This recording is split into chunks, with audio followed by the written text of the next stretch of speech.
कई दफा युद्ध के मैदान पर लड़ी गई हर जंग सिर्फ गलियों और बारूद का खेल नहीं होती। कुछ युद्धों की नींव उससे कहीं ज्यादा गहरी और अंधेरी होती है, जिसे लालच की मिट्टी से पाटा जाता है। सत्ता और धन के सौदागर युद्ध की बिसात पर स्वार्थ की चाल चलते हैं। ईरान अमेरिका युद्ध को लेकर ऐसा ही दावा किया जा रहा है। युद्ध एक ऐसा षड्यंत्र बन चुका है जिसकी कीमत अमेरिकी निवेशकों को चुकानी पड़ रही है। ट्रंप के खेल से होर्मुज में बारूद बरसता है तो शेयर बाजार लहूलुहान हो जाता है, और वहीं से शुरू होता है अमेरिका की आर्थिक लाश पर अरबों डॉलर कमाने का खेल। सुपर एक्सक्लूसिव रिपोर्ट में आप जानिए होर्मुज में बारूदी खेल से ट्रंप की तिजोरी फुल का पूरा सच क्या है। इतिहास में युद्ध हमेशा जमीन के लिए नहीं लड़े गए। कभी युद्ध ताज के लिए हुआ, कभी तेल के लिए, कभी धर्म और साम्राज्य के लिए, कभी ताकत की हनक दिखाने के लिए। लेकिन 21वीं सदी के युद्ध में एक नया मैदान भी है, वो है बाजार। सवाल ये हो जाता है, क्या किसी को पहले से मालूम था कि अगला धमाका कब होगा?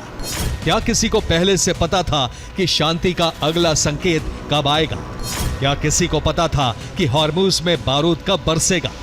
क्या किसी को पहले से जानकारी थी कब ईरान तक शांति का संदेश भिजवाया जाएगा? और आरोप के घेरे में सिर्फ अमेरिकी राष्ट्रपति डोनाल्ड ट्रंप नहीं, उनके करीबी जेरेड कुशनर और स्टीव विटकॉफ भी हैं, जिनको लेकर ईरान ने दावा किया है युद्ध और कूटनीति के संकेतों की टाइमिंग ने बाजार में ऐसे उतार चढ़ाव पैदा किए जिनसे अंदरूनी जानकारी रखने वालों ने मार्केट में ताबड़तोड़ खरीदारी की, जिससे ट्रंप के करीबियों ने अरबों डॉलर कमा डाले।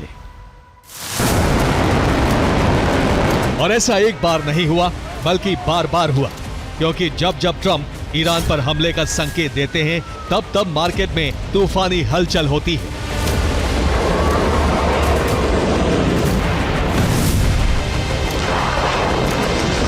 और इसी तूफान के बीच ट्रंप के करीबियों की तिजोरी भरने लगती है।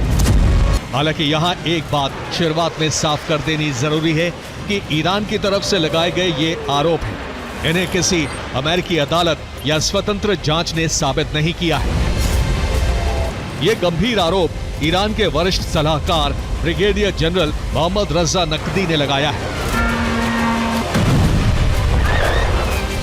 उनका दावा है कि अमेरिकी सैन्य अभियान बाजार बंद होने के बाद शुरू होते थे और बाजार खुलने से ठीक पहले बाजार के अनुकूल बयान जारी किए जाते थे, ताकि अंदरूनी सूत्र यानी इनसाइडर्स पहले ही उस जानकारी पर ट्रेड कर सके। ईरान का दावा है ट्रंप युद्ध की आड़ में बड़ा खेल कर रहे हैं, जिससे उनकी और उनके करीबियों की तिजोरी भर रही है। ऐसा कंट्रोल रूम से ही हो रहा है। इसके लिए कमांड सेंटर से निगरानी रखी जा रही है, जिसमें लगातार होर्मुज की स्थिति पर नजर रखी जाती है। इसके अलावा युद्ध पर होने वाले ऐलान और खबरों पर भी, जिसके साथ अमेरिकी शेयर मार्केट पर क्या असर होता है। ऐसा दावा ईरान की तरफ से किया गया है कि ट्रंप युद्ध को लेकर संवेदनशील बयान देते हैं और अक्सर इसे मार्केट बंद होने से पहले दिया जाता है, जिसमें कहा जाता है होर्मुज में युद्ध आरंभ होने वाला है। उसके बाद शेयर मार्केट में भारी गिरावट हो जाती है, एक पैनिक की स्थिति बन जाती है। दरअसल ये दहशत फैलाकर पैसा कमाने का पैटर्न है। उसी वक्त इनसाइडर ट्रेडर एक्टिव हो जाते हैं, जो ट्रंप के करीबी निवेशक होते हैं। वो कम दामों पर शेयर खरीद लेते हैं। अगले ही दिन या उससे कुछ दिन बाद ट्रंप अपने बयान से पलट जाते हैं। वो युद्ध को छोड़कर वार्ता की बात करने लगते हैं। ऐसा मार्केट खुलने के बाद किया जाता है, जिससे होर्मुज में सामान्य स्थिति का दावा किया जाता है। इससे शेयर मार्केट में उछाल आ जाता है, सकारात्मक संकेत मिलने लगते हैं।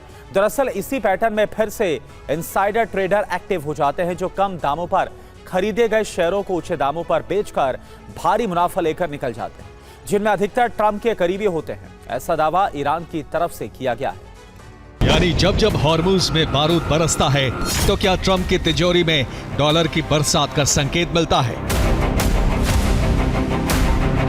ऐसा कई बार हो चुका है। 10 जून को ट्रंप ने कहा था समाधान नहीं निकला तो ईरान पर बहुत बड़ा हमला करेंगे। इससे अमेरिकी शेयर मार्केट सेंसेक्स, नैस्डैक 1.98% गिर गए थे। 11 जून को ट्रंप पलट गए।